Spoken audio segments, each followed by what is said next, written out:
Hi, I'm Marcy Degman, the Aspiring Gardener, and today we're going to talk about bringing tender plants indoors.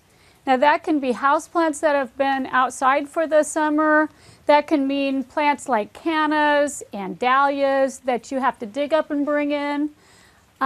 We have mandevilla, other tropical plants that you may have in containers that have to go in for the winter.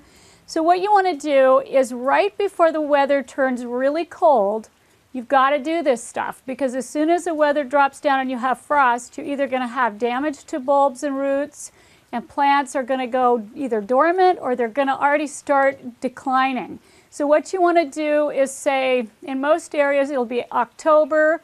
If it gets cold earlier in your area, you'll have to do it sooner. So as before the weather changes drastically, bring your plants inside. If you have tropical container plants that you need to bring in, you want to make sure that you bring them in before the weather drops down too much. You want to bring them into a place like a basement or garage that's 45 to 60 degrees throughout the winter. You don't have to keep them really warm because you don't want them to keep growing. You want them to actually rest during the winter, but you'll want to do a little bit of research to see if they need sunlight during the winter months. If they do, you at least need a small window or artificial light that'll kind of help bring them through.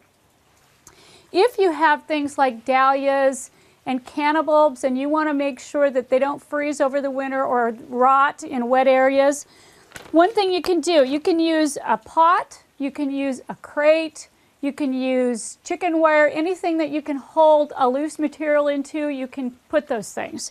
This is a little bit of peat moss, which is a good dry material. You can use sawdust, you can use shredded newspaper, you can use straw. And what you want to do is you want to dig them up while they're still moist.